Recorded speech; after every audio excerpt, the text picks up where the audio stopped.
Hi friends, இன்னைக்கு நம்ம கிச்சன்ல கொடமிளகாய் வச்சு ஒரு சூப்பரான கிரேவி எப்படி செய்யறதுன்னு தாங்க பார்க்க போறோம். இந்த கிரேவி சாதத்துக்கும் சப்பாத்தி தோசைக்கும் ரொம்ப சூப்பரா இருக்கும்.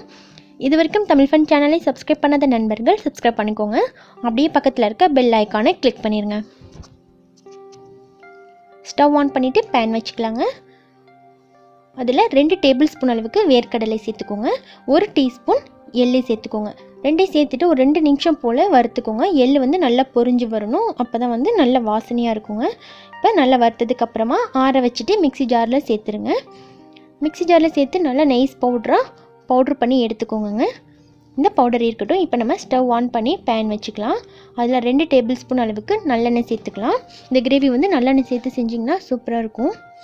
இது கூட ஒரு துண்டு பட்டை 1 டீஸ்பூன் மிளகு சேர்த்துட்டு நல்லா பொரிய விட்டுருங்க.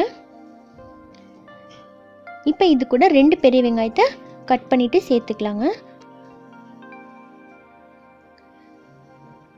இப்போ இது கூட 1 டீஸ்பூன் அளவுக்கு இஞ்சி பூண்டு பேஸ்ட் சேர்த்துக்கலாம். கூடவே 1/4 டீஸ்பூன் கரம் மசாலா சேர்த்துட்டு ஒரு 5 நிமிஷம் போல் நல்லா வதக்கி விட்டுருங்க. இந்த இஞ்சி பூண்டு கரம் மசாலாவுடைய வாசனைலாம் வந்து நல்லா வரும். ஒரு 5 நிமிஷம் வதக்கிட்டோம் அப்படின்னா வாசனை நல்லா சூப்பராக இருக்கும். அதுக்கப்புறமா இது கூட 2 கொடமிளகாயை கட் பண்ணிவிட்டு சேர்த்துக்கலாம். அது கூடவே 2 தக்காளி, 1 டீஸ்பூன் உப்பு, 1 டீஸ்பூன் மிளகாய்த்தூள், 1/2 டீஸ்பூன் மஞ்சள் தூள், 1/2 டீஸ்பூன் தனியாத்தூள் சேர்த்துருங்க. சேர்த்துட்டு ஒரு 5 நிமிஷம் போல் நல்லா வதக்கி விட்டுருங்க. இந்த மசாலாலாம் சேர்ந்து வெங்காயம் தக்காளி கூட நல்லா மிக்ஸ் ஆகி வர மாதிரி வதக்கி விட்டுருங்க. இப்போ இந்த அளவுக்கு நல்லா வதக்கினதுக்கப்புறமா நம்ம மூடி போட்டு க்ளோஸ் பண்ணி வச்சிடலாங்க. 10 நிமிஷம் சிம்மிலே வச்சுருங்க. நல்லா வதங்கி வரட்டும். எண்ணெயிலே இந்த அளவுக்கு நல்லா வதங்கிச்சு அப்படின்னா தான் கிரேவி வந்து நல்லா டேஸ்டியாக இருக்குங்க. இப்போ எல்லாம் சேர்ந்து நல்லா வதங்கிருச்சுங்க. இப்போ இது கூட இந்த அளவுக்கு 2 எலுமிச்சைப்பழம் சைஸ் புளி ஊற வச்சு கரைச்சி எடுத்து வச்சுருக்கேன். புளி கரைசலை இப்போ சேர்த்துக்கலாம். 2 டம்ளர் அளவுக்கு தண்ணி சேர்த்து புளி கரைச்சி எடுத்துக்கோங்க. கூடவே 2 கொத்து கருவேப்பிலை, நல்லா ஃப்ரெஷ்ஷான கருவேப்பிலையாக சேர்த்துருங்க.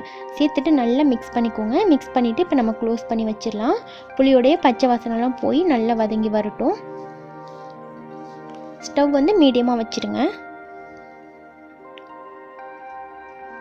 இப்போ நம்ம 10 நிமிஷத்துக்கு அப்புறமா ஓப்பன் பண்ணலாம்.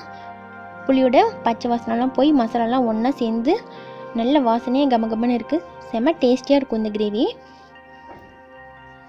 இப்போ இது கூட 1 டீஸ்பூன் அளவுக்கு நல்லெண்ணெய் சேர்த்துக்கோங்க. லாஸ்ட்டாக சேர்த்துட்டு இது கூட சின்ன துண்டு வெல்லம் சேர்த்துட்டு நல்லா மிக்ஸ் பண்ணிடுங்க. வெல்லம் வந்து நல்லா கரைஞ்சி வர மாதிரி ஒரு 2 நிமிஷம் போல் நல்லா கொதிச்சு வரட்டுங்க.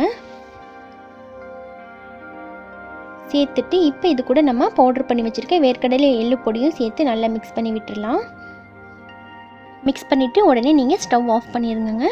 ரொம்ப நேரம் கொதிக்கக்கூடாது. இந்த பவுடர் சேர்த்ததுக்கப்புறமா நம்ம மிக்ஸ் பண்ணிவிட்டு ஸ்டவ் ஆஃப் பண்ணிடணும். குடமிளகா பார்த்திங்கன்னா நம்ம உடம்புல இருக்க கொழுப்பு சத்துலாம் குறைக்கிறதுக்கு ரொம்ப ஹெல்ப்ஃபுல்லாக இருக்கும்.